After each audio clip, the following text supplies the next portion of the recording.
이 집 낙찰 받으면은 대출 안 나오고 평생 670만 원씩 뜯겨요. 숨만 쉬어도 매월 55만 원씩 구청에다가 이제 갖다 바치는 꼴이에요. 안녕하세요, 비전 옥션랩입니다. 제가 지금 어디 나와 있냐면요, 여기 한번 보시겠어요? 지금 청라에 나와 있어요. 청라에 너무 예쁜 단독주택 단지에 경매 물건이 하나 나와서 방문을 해봤거든요. 여기 임장 와봤는데 집들이 정말 다 그림같이 너무 예쁜 거예요. 이렇게 예쁜 물건, 예쁘다고 덥석 낙찰받았다가 대출 안 나와서 피눈물 흘릴 수가 있어요. 왜 그런지 제가 물건 소개해드리면서 이제 설명해드릴게요. 자, 물건 소개해드릴게요. 2025 타경 509251, 토지 지분 78평짜리고요. 건축 면적은 총 합쳐서 64평, 총 2층의 단독주택 건물이에요. 감정평가액 12억 3,219만 3,600원이에요.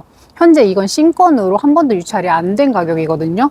근데 보통 여기 청라 시세를 반영해서 한 번 정도 유찰된 최저가에서 낙찰이 되는 경우가 많은데, 제가 봤을 때는 이거는 단가까지 떨어질 수 있어요. 왜요? 딱 하나 때문인데요. 이게 좀 치명적이에요. 위반 건축물. 위반 건축물이 누구는 무조건 피해라, 아니면 누구는 이 위반 건축물을 받아야 돈을 벌 수 있다, 이렇게 얘기를 하는데요. 제가 오늘 확실하게 어떤 물건은 피해야 되고 어떤 물건이 돈을 벌 수 있는지 정확하게 알려드릴게요. 근데 왜 위반 건축물은 펴라 그러는 거죠? 이 집 낙찰 받으면은 대출 안 나오고 평생 670만 원씩 뜯겨요. 숨만 쉬어도 매월 55만 원씩 구청에다가 이제 갖다 바치는 꼴이에요. 거기에 대출 안 되고요. 이제 국가에서 이제 보조해주는 대출 있죠. 정책 대출. 그런 게 그냥 하나도 안 나온다고 보시면 돼요. 이게 정말 괜찮은 가격에 낙찰을 받아도 현금 부자 아니면은 보증금 날린다고 보시면 돼요. 대출은 아예 안 나오나요? 아예 안 나온다고 볼 수는 없는데, 이게 물론 위반 건축물의 정도에 따라 다르긴 해요. 근데 1금융권은 거의 안 나온다고 보시면 되고, 뭐 2금융권이나 신탁으로 넘기면 되는데, 그러면 이제 금리가 높아지겠죠. 그리고 아까 말씀드렸던 것처럼 이제 뭐 신생아 특례, 신혼부부 특공, 이런 정책 대출이 하나도 안 나오니까 혜택이 많이 없을 수밖에 없어요. 이게 이제 전세 대출도 어렵다는 점. 그럼 뭐 아예 방법이 없는 건가요? 방법이 있는 게 있고 없는 게 있어요. 원상복구가 조금 용이하다, 아니면 면적이 좀 작다, 그러면은 이제 1금융권에서도 그냥 해주는 경우가 있긴 하거든요.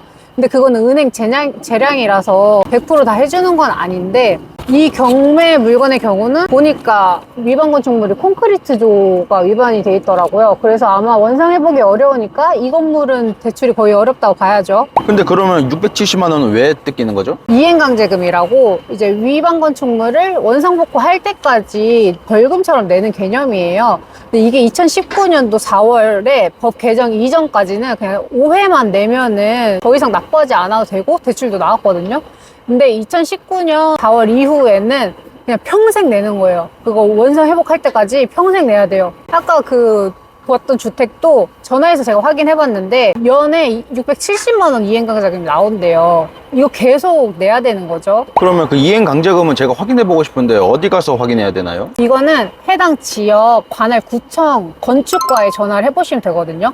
이제 구청 홈페이지 들어가셔가지고 관할 지역 위반 건축물 담당하는 분이 있어요. 그 분한테 전화해서 이제 집원 말해주면은 이제 친절하게 안내해 주시니까 전화해서 확인해 보시면 돼요. 이런 위반 건축물 있잖아요. 이런 거는 낙찰 받을 때 낙찰가 외에 매년 지불해야 해야 하는 고정금액이 있는지도 확인을 하고 입찰에 들어가셔야 되거든요.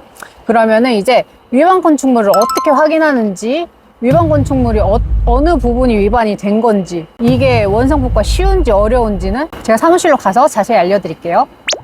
자, 이제 사무실로 와서 위반 건축물 어디서 확인하는지 알려드릴게요.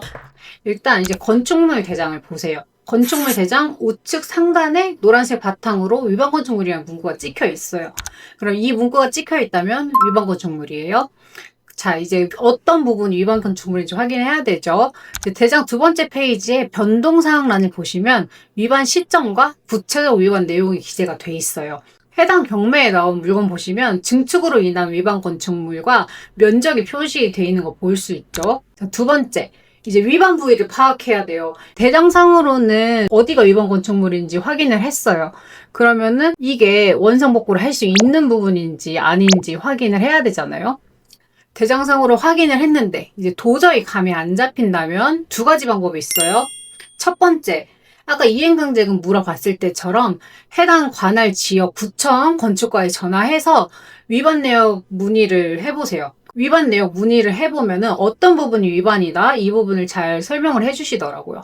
그리고 이제 두 번째, 전화 무서우신 분, 귀찮으신 분이 있죠. 경매에 나온 물건은 뭐가 있어요? 감정평가서가 있죠. 감정평가서에도 어떤 부분이 위반 내역인지가 다 자세하게 나와 있어요. 그 감정평가사분이 사진과 함께 정말 친절하게 어떤 부분이 위반 건축물인지 붉은색으로 표시를 해주시거든요. 이렇게 보시면은 위반 내역 붉은색으로 사진상에 표시가 돼 있죠. 그리고 사진으로는 정확하게 어떤 부분인지, 면적이 얼마인지 파악이 어렵잖아요. 그 도면에도 이제 붉은색으로 위반 건축물 내역이 체크가 되어 있고요. 어떤 부분이 위반인지, 면적이랑 어떤 구조로 설치가 되었는지도 다 적어져 있어요. 그래서 한눈에 파악하기가 좋죠. 자, 이 청라 단독주택을 확인해보니까 철근 콘크리트조라서 원상 복구가 굉장히 힘들어 보이는 위반 건축물이에요. 그래서 제가 아까 말씀드렸던 게 요거는 원상 복구가 힘들어서 이행강제금을 계속 내야 하지 않을까 싶은 물건이에요. 그러니까 낙찰받을 가치가 좀 없는 거죠. 그리고 세 번째, 원상 복구가 가능한 건축물과 불가능한 건축물 어떻게 구별하나요? 위반 건축물이라고 무조건 버릴 필요는 없어요. 근데 사도 되는 물건, 사지 말아야 할 물건을 딱 정해드릴게요. 사도 되는 물건, 원상 복구 쉬운 물건, 가벼운 차양, 샌드위치 판넬, 이제 소규모 베란다 확장, 이 정도. 철거가 용이하고 비용이 비교적 적은 그런 건축물들은 낙찰을 받으셔도 크게 무리가 되지 않을 것 같고요. 이제 사면 안 되는 물건, 원상 복구가 거의 불가능한 물건, 복구가 곤란한 거죠. 이제 이번 청라 물건처럼 철근 콘크리트 구조로 본체랑 일체형으로 증축된 경우, 이런 경우는 철거 비용도 막대한데 철거 시 이제 구조상에서 위험한 경우가 있을 수가 있어요. 그래서 이런 철근 콘크리트 구조로 증축된 위반 건축물의 경우는 피해 주시는 게 가장 안전하다라고 말씀을 드릴 수 있어요. 자, 이렇게 오늘은 정말 너무 멋졌던 청라 단독주택 경매 물건을 소개해드리면서 위반 건축물에 대해서도 설명을 해드렸는데요. 너무 예쁜 집이고 살고 싶은 집인데 위반 건축물인 게 너무 아쉬웠어요. 연 670만 원의 이행 강제금과 이제 원상 복구가 어려운 철근 콘크리트조 증축으로 몇 번의 유찰이 더 진행이 될 것 같은 그런 물건이에요. 근데 또 몰라요. 경매라는 게 갑자기 어느 작자가 나타나서 낙찰을 금방 받아버릴 수도 있고 아니면 취하가 되는 경우도 많아요. 그래서 정확하게 알 수는 없지만 일반적인 경우 유찰이 많이 될 것 같은 그런 물건이고요. 잘 고른 위반 건축물은 정말 큰 돈을 벌어다 줄 수도 있지만 이렇게 잘 모르고 낙찰받은 위반 건축물은 정말 크나큰 손해가 될 수도 있기 때문에 잘 알고 낙찰을 받으셔야 해요. 그렇다고 위반 건축물을 다 피해야 되는 건 아니에요. 이게 원상 복구가 어려워도 이제 시세에 비해 현저히 싸다, 이게 가치가 있다 하면 낙찰을 받아도 되는 거예요. 물론 물건마다 다 다를 수 있으니 오늘 내용 참고만 해주시길 바라고요. 오늘 알려드린 내용을 바탕으로 현명한 낙찰을 받으시길 바랄게요.